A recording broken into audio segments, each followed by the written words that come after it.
Le sport, est-ce que c'est bon pour la santé? Tel est le thème de notre nouvelle émission Santé Plus. Avec nous, bonjour, docteur Fabien Guèze. Bonjour Christine. Bonjour Bernard. Bonjour Christine.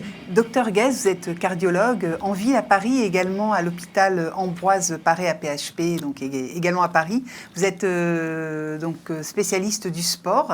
C'est pour ça que vous êtes avec nous aujourd'hui. Vous êtes également animateur d'une autre émission, Check-up Santé sur BFM Business.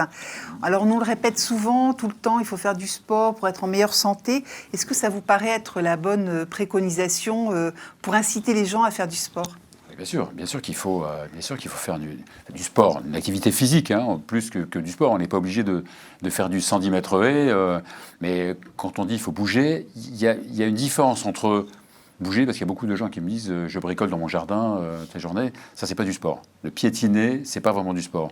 Le sport, c'est soit de l'endurance, du vélo, de la marche rapide. La marche rapide, c'est le meilleur de tous les sports. La marche rapide, la natation, etc. Et parfois l'associer avec de la résistance, donc un peu de musculation.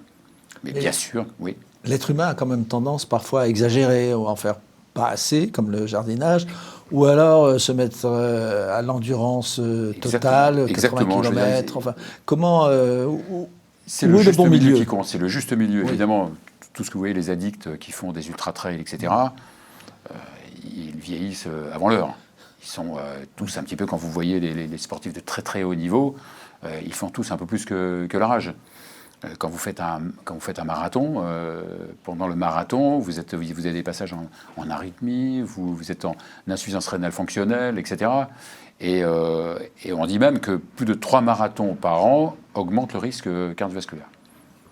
Ouais, donc quel est le bon milieu ? Le bon milieu, c'est... En fonction de l'âge aussi, naturellement. Bien sûr, il y a toujours une activité pour chaque âge. Mais ce qu'il faut comprendre, il faut comprendre 3 choses. La première, c'est la régularité. Il vaut mieux faire modérément 2 fois par semaine ou 3 fois par semaine que beaucoup 1 fois par semaine. 1 fois par semaine ne sert pas à grand-chose. Puisque l'organisme a tendance à oublier un petit peu 75% des choses au bout de 3-4 jours. Donc quand vous pratiquez 1 fois par semaine, c'est comme si vous repartiez de zéro. Donc il faut faire au moins 2 fois par semaine. Bien sûr, si on peut faire 3, 4, 5, c'est bien, mais avec 2 fois par semaine, on obtient un bénéfice plaisir, santé et même performance. Maintenant, la deuxième chose, c'est la progressivité. Il faut toujours s'échauffer, il faut faire des choses modérées, il faut toujours s'échauffer avant un petit peu, il faut toujours s'étirer après. Les gens pensent qu'il faut s'étirer, quand je les vois dans le Bois de Boulogne, les gens s'étirent juste après un jogging, il ne faut surtout pas faire ça. Il faut rentrer chez soi, prendre sa douche et 1 heure après s'étirer. Il ne faut jamais s'étirer tout de suite après. Voilà, donc il faut évidemment bouger, il faut faire des choses, très important, il faut faire des choses qu'on aime. Le sport corvée n'entraîne pas de bénéfices. Il y a toujours une activité physique qui va vous plaire. Je disais la marche rapide, pas la vitrine. Le docteur Guèze, pendant combien de temps la marche rapide? Quelle est la durée optimale de cette activité? Il faut marcher minimum 30 minutes. Minimum 30 minutes avec une marche un peu soutenue. Quand vous marchez rapidement, vous consommez plus de calories que quand vous courez. Oui, parce qu'on utilise d'autres muscles qui vont consommer plus de calories. Donc la marche est un très très bon exercice. Alors, mis à part la marche, quelles sont les autres activités qui sont les meilleures pour la santé? Est-ce qu'il faut les mixer peut-être Bien sûr. Encore une fois, c'est le sport qui vous convient, le sport plaisir, évidemment. Il faut toujours associer le plaisir avec l'activité physique. Et puis, il faut évidemment un bon équipement, toujours.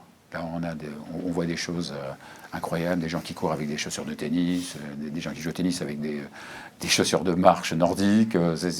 L'équipement, ça n'a rien à voir avec les budgets. L'équipement est très, très, très important. Encore une fois, la régularité, le plaisir, la progressivité et surtout cette progressivité quand vous reprenez l'activité physique. Quand on reprend l'activité physique, il faut la reprendre progressivement. Plus on est lent et progressif, plus on va haut et loin. Je dis toujours que le sport, c'est comme les miles Air France. Ça monte très lentement et ça descend très vite. C'est exactement la même chose en sport. Le sport, c'est très ingrat. C'est pas du tout un capital. Donc ça descend très très vite. Vous arrêtez 1 mois, vous perdez 20%. Vous arrêtez 2 mois, vous perdez 40%. Ouais. Ouais. Et vous-même, quel sport pratiquez-vous ?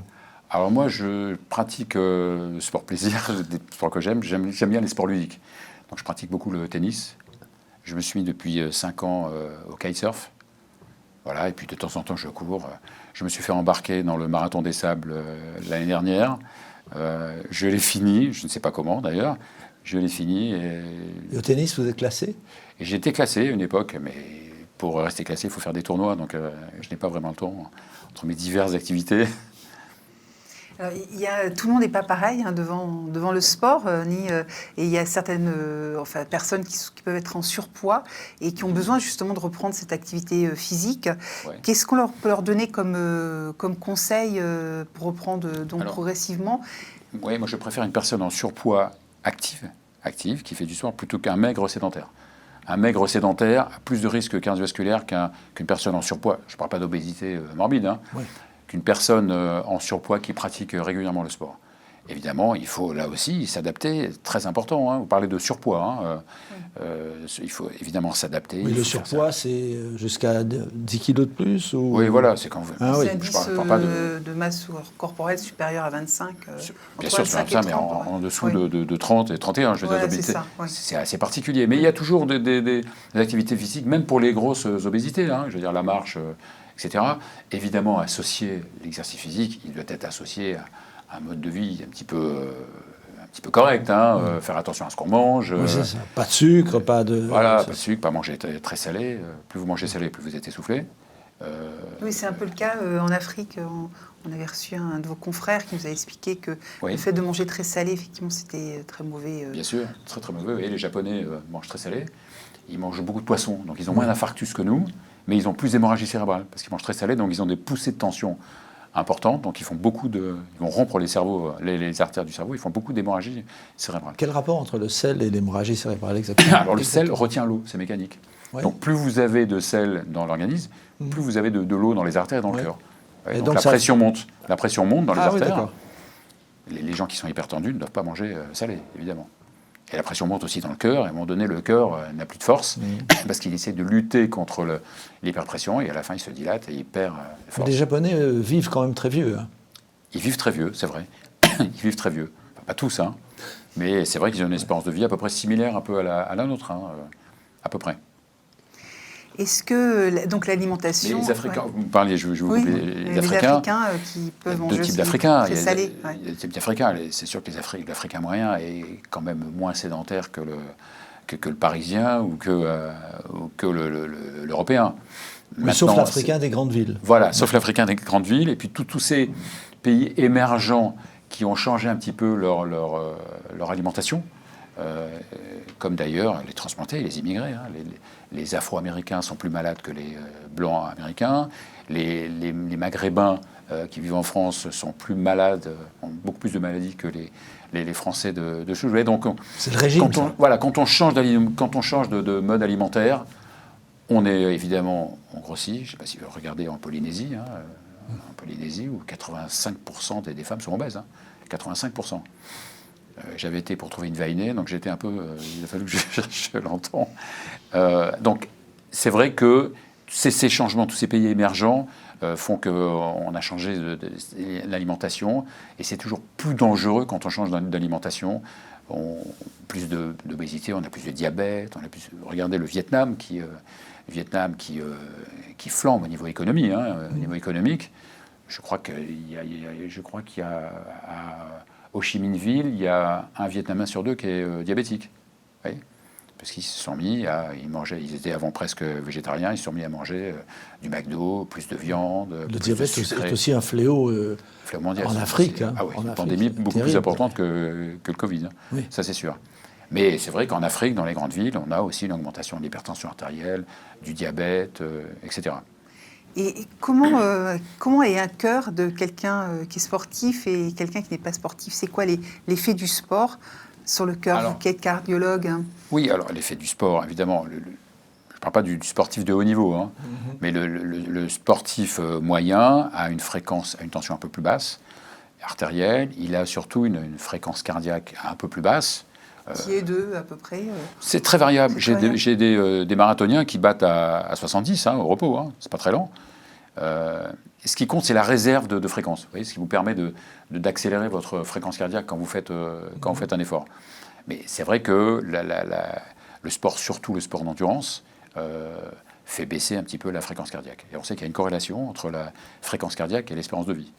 Toutes les études ont montré que les gens qui ont un pouls plus bas vivent plus longtemps que ceux qui ont un pouls plus rapide. Ouais. Et on peut espérer... Comparer la souris avec l'éléphant, oui. La souris, oui. On peut espérer renforcer son cœur au bout de combien de temps d'activité physique? C'est assez rapide, à condition, je le répète toujours, mais j'ai l'impression que je ne suis pas très écouté, à condition d'être progressif. Il faut, quand vous reprenez le sport, il faut vous sentir ridicule au moins les 3 premières semaines. Il faut vous dire, c'est pas possible, j'ai rien fait. Si vous avez des courbatures, c'est que vous allez trop vite. Vous voyez, la reprise du sport, c'est très très important.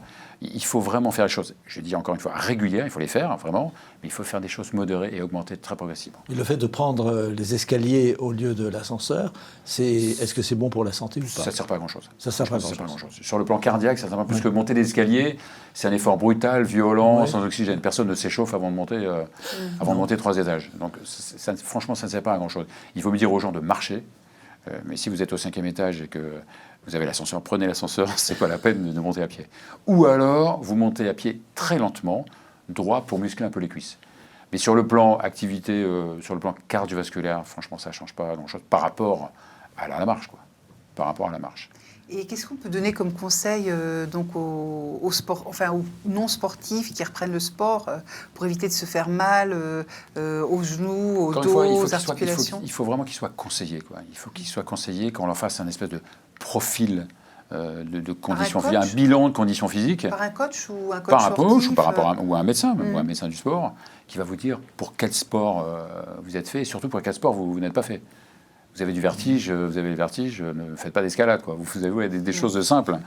Vous êtes diabétique, ne faites pas de plongée à bouteille, vous comprenez. Et aussi, ce qui est très important, c'est à partir d'un certain âge, et ça, il y a encore de fausses images. À partir d'un certain âge, il faut allier l'endurance et la résistance. Il faut qu'à partir de 65 ans, 70 ans, il faut faire un petit peu de musculation, à condition de l'associer évidemment avec de l'endurance. Mais c'est extrêmement important de faire de la résistance. Ça, peu de gens le savent et peu de gens le font. Oui, parce que quel est le problème pour éviter, je veux dire, de se démusculer, pour éviter une hypotrophie musculaire, de perdre ses muscles. Donc il faut vraiment... Parce que l'endurance toute seule L'endurance toute seule, c'est bon pour le cœur, c'est bon pour l'organisme, la santé, c'est bon pour plein de choses, évidemment. Mais c'est mieux quand même de l'associer à évidemment des mouvements de gymnastique, le stretching et la musculation. Ça peut être aussi la musculation, salle avec sur des appareils ou avec un élastique ou des choses assez simples. Je recommande à mes patients de plus de 75, de plus de 80 ans de faire un peu de musculation. Est-ce qu'ils suivent vos conseils? Évidemment. Pardon? Est-ce qu'ils suivent vos conseils, vos patients? Pas toujours, mais j'essaye de faire ce que je peux. Et est-ce que ceux qui m'écoutent, franchement, je les revois 2-3 mois après, ils ont amélioré leur performance, leur santé et leur plaisir surtout. Et les moniteurs qui sont dans les salles de musculation sont-ils suffisamment compétents pour ce genre de personnes? Ils sont compétents, sauf que je les plains un peu parce qu'ils ont souvent la pression des gens qui veulent absolument, au mois de mai, tous les hommes veulent ressembler à Schwarzenegger au mois d'août, et toutes les femmes au mois de mai veulent perdre 40 kilos pour les vacances d'été.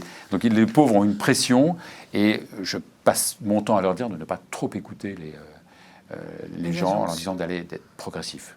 Combien de patients vont trop vite et avec leur coach, et au bout de 15 jours, ils ont des tendinites, des micro-tendinites, des luxations, parfois des phlébites, etc. Et alors là, après, vous êtes dégoûté du sport et vous n'allez pas en refaire pendant quelques années. Donc il faut vraiment être progressif, il faut faire attention, il faut que ce soit adapté à votre morphologie, il faut que le sport soit adapté à votre psychologie. Ça, c'est aussi très important. Hein. C'est-à-dire, plus précisément, si par exemple vous êtes un excité, le tir à l'arc, ça sera peut-être mieux que, que de faire du ping-pong. Faire le contraire de... Voilà. Il faut adapter le sport à son profil psychologique aussi, à son profil physique, bien évidemment, à son mode de vie, le mode social, je dirais. Et puis, il faut expliquer aussi aux gens, il y a une différence entre quelqu'un qui est retraité, quelqu'un qui ne travaille pas et quelqu'un qui travaille. Donc, le conseiller, en fonction de son activité professionnelle, on voit que ça bouge. Dans les entreprises, on peut plus faire de l'activité physique à l'intérieur de l'entreprise. Voilà, et puis je veux dire, avec les progrès technologiques, maintenant, on peut suivre des cours en visio. On peut faire des cours, suivre des cours de yoga, de stretching, ça c'est un gros progrès, hein, gros progrès. Le yoga, à condition de le faire bien. Vous recommandez le yoga? Ouais, ah oui, bien sûr. Je recommande tous les sports, mais qui sont adaptés, évidemment. En revanche, ce qui m'inquiète, c'est, et je vois souvent d'incidents, c'est les gens qui font du sport en groupe dans les salles de sport, où vous êtes une trentaine à pédaler comme des malades sur des vélos, avec surtout des gens qui ne sont pas tous du même niveau. Donc, et ça, c'est assez dangereux. C'est assez dangereux, et je vois beaucoup de patients qui ont des problèmes musculaires, cardiovasculaires, parce qu'ils se sentaient obligés de suivre ce genre d'activité en groupe. Donc il faut vraiment faire attention, il ne faut pas mélanger des gens qui sont de niveaux différents.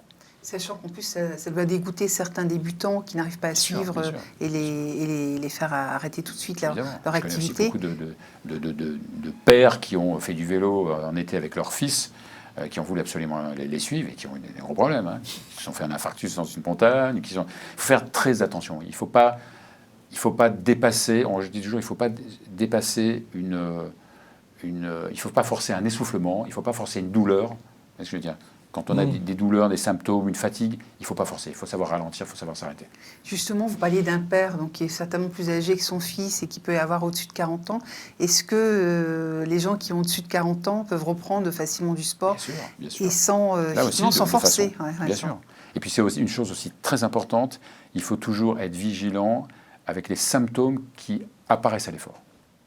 Donc, si vous avez quoi ces symptômes c'est par exemple une gêne, une douleur, une palpitation, un essoufflement bizarre, il vaut mieux consulter. Problèmes de muscles, des courbatures. Oui, surtout, ça c'est bien sûr. Mais surtout, si vous avez une douleur qui apparaît à l'effort ou qui ne disparaît pas à l'effort, à l'effort, une palpitation, un essoufflement inhabituel, il faut vraiment consulter un médecin. Symptômes au repos, le plus souvent. On dit que 9 douleurs thoraciques sur 10 ne sont pas d'origine cardiaque. Vous voyez, donc, toutes ces douleurs qui sont au repos. Et un sport comme, par exemple, l'équitation, est-ce que c'est pour vous un sport ou est-ce que c'est plutôt le cheval qui fait du sport? Non, c'est un vrai sport, un sport assez dangereux. Faire attention. C'est un des sports, bien sûr, le risque de chute. Et puis, un sport qui n'est pas adapté, par exemple, chez les gens qui ont des problèmes de dos. Oui. Vous voyez, donc, c'est pour ça qu'il faut toujours adapter son exercice physique en fonction de sa morphologie, en fonction de ses habitudes, etc. Et comment on peut faire justement pour l'adapter? Parce qu'il faut venir vous voir, ou des médecins et savoir. Un coach, un médecin du sport, même un médecin tout court, peut vous donner, un médecin généraliste peut vous donner des idées, bien sûr. Ce sera plus précis avec un médecin du sport, etc. Mais c'est vrai que c'est bien de prendre des conseils quand on redémarre un sport, surtout. Et la boxe, par exemple, je vois en bas de chez moi souvent des gens qui s'entraînent dans la boxe. Alors beaucoup de femmes maintenant qui pratiquent. Enfin, c'est ça. C'est pas une boxe comme on l'entend, c'est pas sur un ring contre Mike Tyson, pas du tout. C'est un échauffement et puis c'est ce qu'on appelle de la boxe sans contact. Voilà. Oui, donc pourquoi pas, bien sûr. Mais c'est vrai que c'est un sport assez violent d'un point de vue physique, parce que il y a beaucoup d'exercices de gymnastique assez rapides avant. Il faut vraiment être bien, il faut faire régulièrement. Mais à partir du moment où vous vous sentez bien, vous aimez, il n'y a aucun problème. Vous parliez du stretching tout à l'heure, on a parlé aussi du yoga et aussi le pilate pour des gens qui ont des douleurs de dos et qui peuvent tout le renforcement musculaire. C'est toujours bien d'associer ça hélas quand on a le temps. Mais je pense qu'on peut toujours trouver le temps. Il faut faire absolument 2 à 3 fois par semaine d'exercice physique.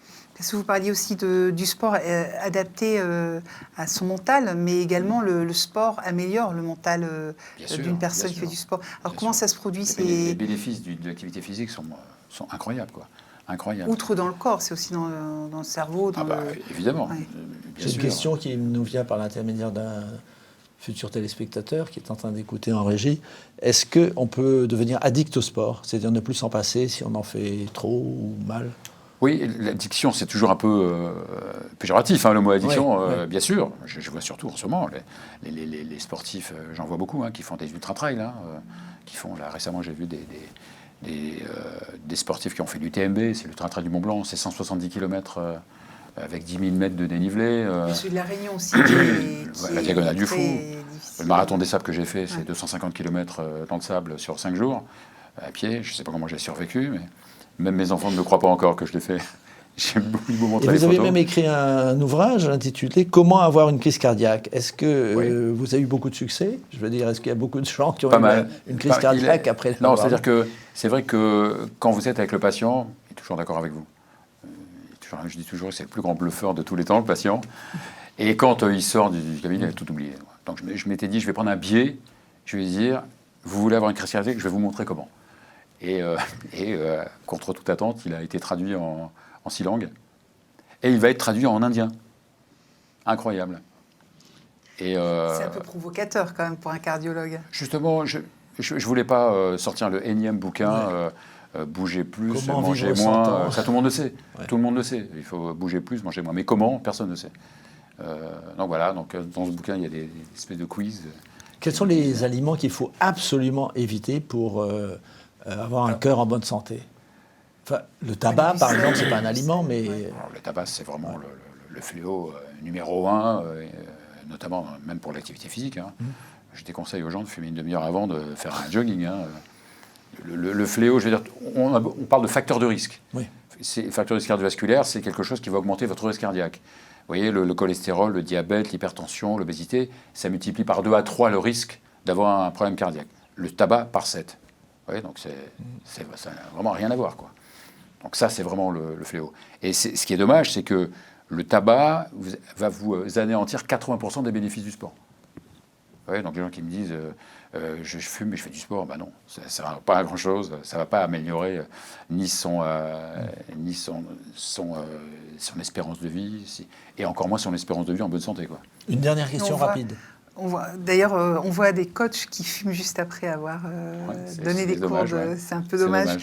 Et donc, voilà, pour préserver son cœur et sa santé, en quelques mots, pour résumer. Le régime aussi, vous parliez du régime, c'est toujours le plaisir qui compte. Hein. C'est pour ça que je dis à mes patients, d'une manière générale, faites attention et ne vous empêchez pas de faire de temps en temps des petits écarts.